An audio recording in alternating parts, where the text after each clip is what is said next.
first podcast episode. This is Market Buzz, Marketing Today with yours truly. Hi, I'm Ara. I'm a content marketing strategist, also your ads educator and specialist. So we put up this podcast to share what I learned from being an entrepreneur and in sales for 5 years now and having experience with digital marketing for the last 3 years. We're fortunate to be working with different business to business and business to consumer companies, and I've already trained hundreds of business owners, freelancers, online entrepreneurs about content marketing and Facebook and Instagram advertising. So basically, with this podcast, I just want to share what I know, and hopefully this will inspire people to take advantage of creating an online presence, building your own personal brand with the use of your phone. Personally, we've created cash over content, and I know literally anybody can do it because I did it. So I know you can do it too. As long as you're actually coming from a place of passion. We've heard a lot of stories of making millions and millions of bucks from reaction videos or just sharing their love for slime, animals, politics to your favorite trash on earth, anything. You can make a personal brand from sharing something that sparks joy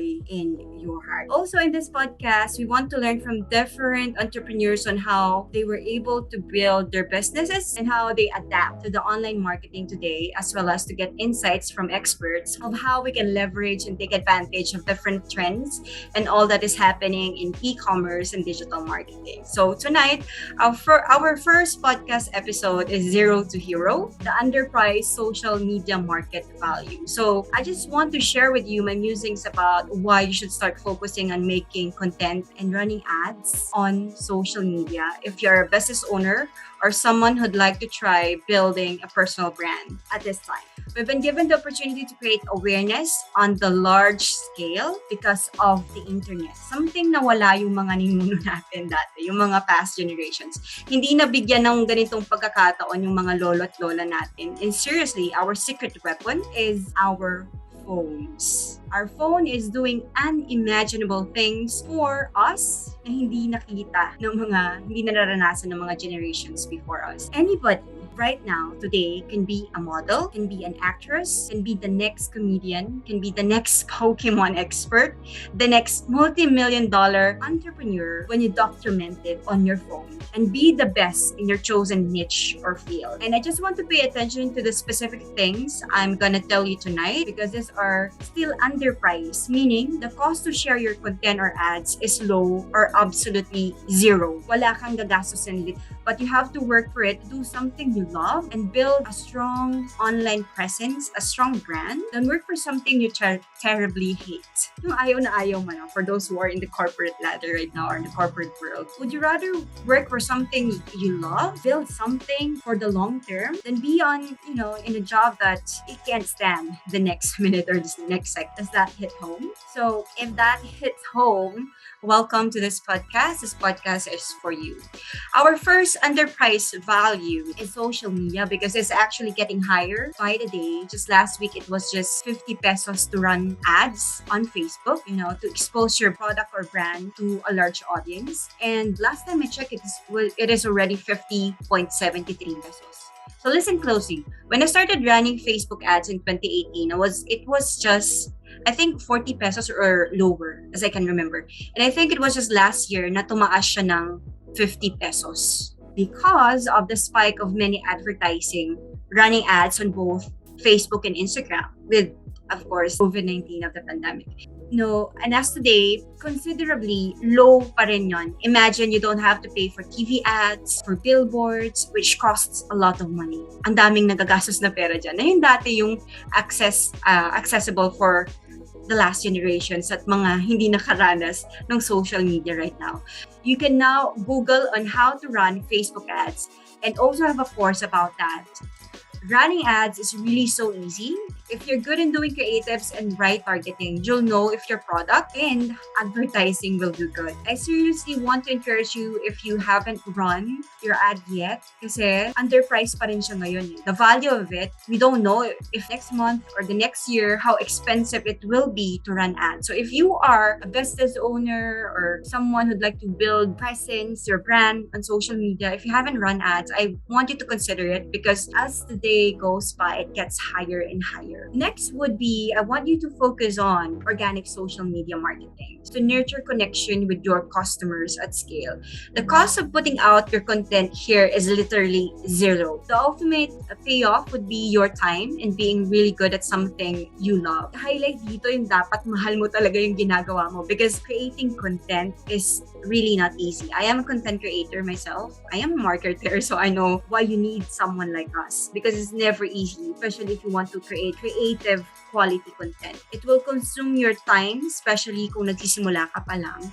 Organic content from LinkedIn, Instagram, and TikTok are underpriced markets kasi hindi pa siya masyadong pinapansin ng mga ibang big companies. Meaning, the competition are still low with regards to supply and demand. Like, katulad ngayon sa Facebook ads and Instagram, medyo tumataas na siya.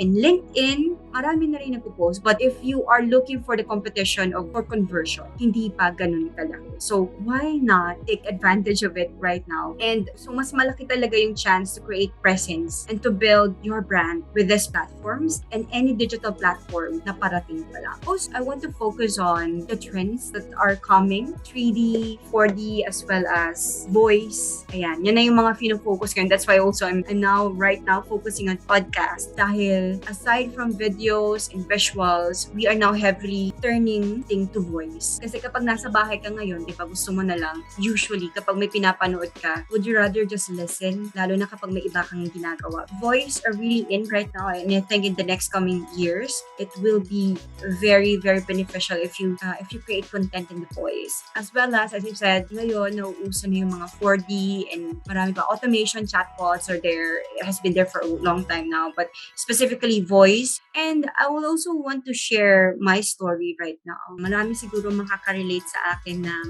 yung mga nag-try na ba, yung feeling mo wala nang mangyayari dun sa business na pinut out mo online. Well, that's really, really normal. Lahat tayo kapag nagsisimula ka pa lang, medyo mahihirapan. Very few lang, siguro 1% of the population of entrepreneurs or business owners have been really lucky or magaling na sa simula pa lang umokay na yung kanilang businesses. Kasi sobrang hirap talaga niyang sa simula. Lalo na kung hindi mo alam yung market, hindi mo alam kung saan ka magaling. I started with that. When I used to be a flight attendant, parati ko rin yung sinasabi, magiging happy ka ba kung malaki yung kinikita mo? Pero hindi ka naman masaya sa ginagawa mo. So, being a flight attendant for 6 years, I would say, I was really blessed. I was really fortunate to be in that position. But it came a time when I had to look for something na magiging masaya talaga ako. And I found out na hindi talaga doon, di ba? Actually, after 2 years, naramdaman ko na yun eh. Pero nag-extend siya because of the environment. Marami nagsasabi, di ba? In our culture din,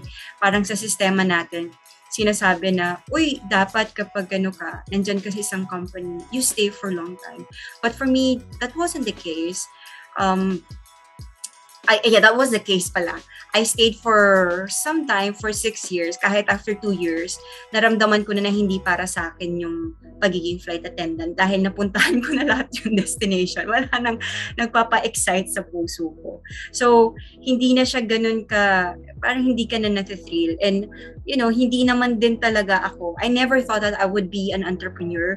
But looking back, when I was a child, I really was parati akong nasa harapan ng salamin gusto ko kasi nakahawak ako ng mic.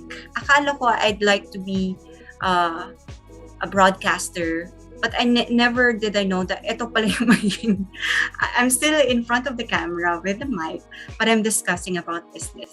Yung training ko pala, doon pa lang nung bata ko, pagiging marketer na yun. And then come college, nung nasa college na ako, I got in University of the Philippines, Baguio. Parang comparative literature language and literature.